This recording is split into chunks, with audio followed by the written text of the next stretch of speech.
It's been about 5 seconds since your latest reminder that the mainstream gaming news media is absolute and utter garbage.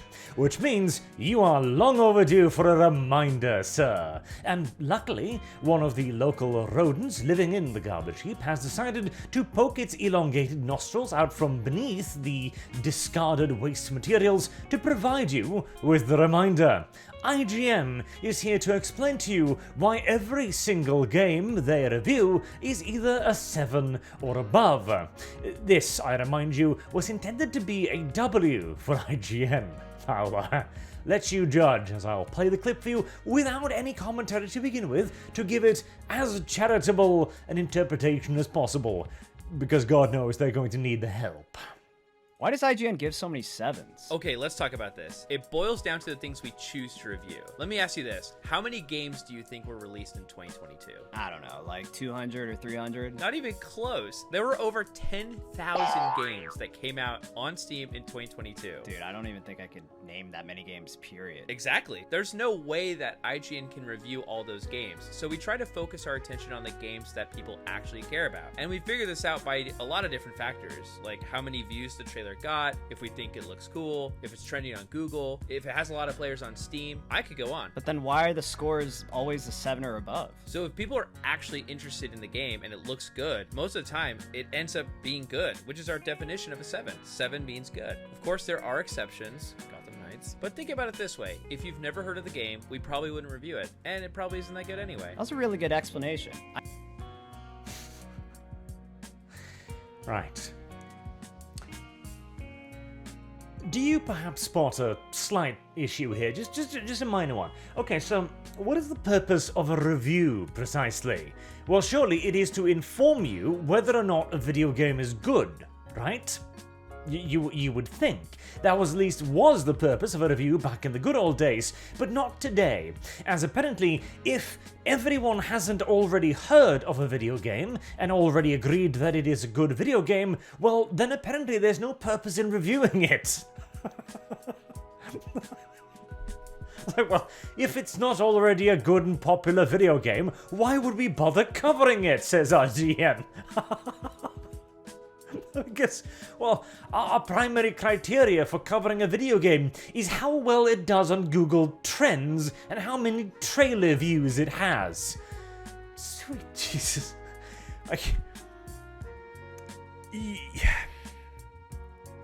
You are no longer gaming media. You are a PR arm of video game creating companies. Which, incidentally also, so 7. 7 is a good game, right? That's an interesting little idea. So that means that there are only 3 points better, an 8, a 9, and a 10. But there are 6 points that are worse. So Gotham Knights is mediocre? Mediocre, middle of the road, as in average. But average is not good. Aha. Just for frame of reference here, what exactly is the definition of a good video game on IGN? Well, it's Battlefield 2042. Hey, I saw... I'm not the one saying this, okay? He said 7 was their definition of a good video game. Well, here we are. Battlefield 2042 is a good video game. Well, here's the thing. If your entire review criteria is how popular a game is before it comes out, then indeed, Battlefield 2042 was a pretty goddamn good video game.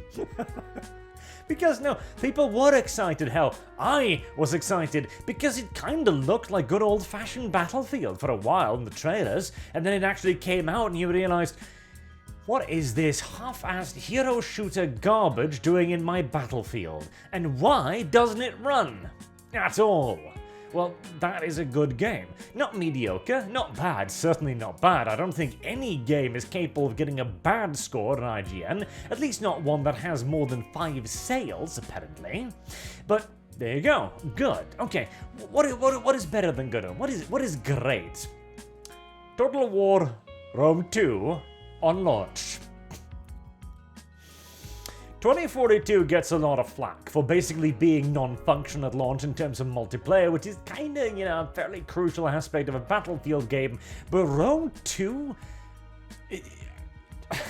It was not that it wasn't even functional, it wasn't finished. The game wasn't done until 6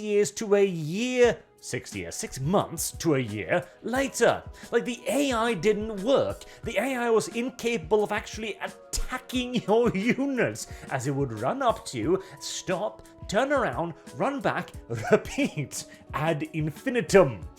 Like, the game was broken, completely and utterly broken, and yet from the preview review copy, 8.8. Great. And, of course, it doesn't stop there. Empire Total War. Empire Total War. Amazing. 9.5. Right, now we're even starting to reach a little bit back in the quote-unquote good old days, and still, the review websites were absolute garbage, most often than not desperate for access, because, well, Total War was blowing the hell up back then. Empire was going to be one of their biggest titles. This was have to be covered, it would get so many clicks, we've got to give it an amazing score, regardless of the fact that the game was also blatantly broken on launch. The elite units were literally worse than the regular units. The unit collision and the cohesion was god-awful, and it would crash near constantly on the majority of computers. Hell, this game wasn't even done within 6 months or so. It required a paid expansion, which, if memory serves, I believe IGN pitched as a favor to the community. The fully paid expansion pack Napoleon, which, to be fair, was a hell of a lot better than Empire, but mostly because they tore out half of the mechanics. Like the whole rank fire thing. Oh, yeah. But, and also, may I point as well, as a petty little side note here, can I also just go, this whole fake-ass podcast thing needs to stop, because it is idiotic. It is a company going, how can we make our company bullshit sound more authentic, as if it wasn't simply just pumped out by some corporate diversity hire officers somewhere in the PR department, but rather like something you could trust. Oh, I know, we'll pretend that it's a live and honest conversation instead of a pre-scripted one between two literal employees of our company doing PR. Mouth-breathing morons on the internet will totally eat that up. Hell, again, if they eat up Battlefield 2042 as a good game, or Empire as an amazing one, they will indeed devour next to anything. But, man, this is not the W that you think it is, IGN. Revealing to the audience, to your supposed customers, that you aren't actually telling them about good video games, you are simply informing them that, hey, this video game is popular, and therefore it is good. Is not a service. Anyone, literally, your criteria is it does well on Google Trends. So, literally, somebody could go to a Google Trends page, search up a video game, see its score, and that would do the exact same job as your video game review website. You do understand how retarded this is, surely. Not to mention, 10,000 games a year. And hey, I do have sympathy for this. You can't possibly cover everything. Fair enough. But to then say that if you haven't heard of it, it can't possibly be good is absolute garbage nonsense. Dominions, for example, is an excellent little goddamn video game. Very few people have heard of that. Sacrifice is a game that a lot of people have heard of, and everyone who's played it knows it is absolute masterpiece. Hell, there are probably thousands of virtually unknown video games out there that are actually fantastic, but are simply buried beneath the 9,999 other ones. Hell, many of the biggest breakout hits in the recent decade or so have come from the indie scene, after all. Games that were relatively unknown until they got, well, picked up by some people, half of the time YouTubers these days, who popularized it, and then boom. Hell, Five Nights at Freddy's, for example, was a game virtually created by the YouTube and the online community, digging into its lore and storytelling, for example. This very idea that if IGN hasn't heard of it, it's automatically a bad game is retarded and a complete negligence of their duty as video game reviewers. They are literally the people who are supposed to find the good video games and tell us about them, and incidentally, supposed to warn us about the blatantly broken and unplayable ones that will die 2 weeks after release. But, I mean, none of this comes as a particularly large surprise. Nevertheless, when your enemy makes a mistake, hit them over the head with it. It is literally what one does today. Because, hey, it's not pointless.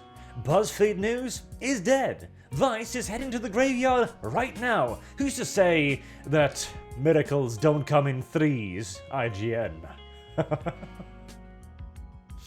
It would be a very good year, would it not?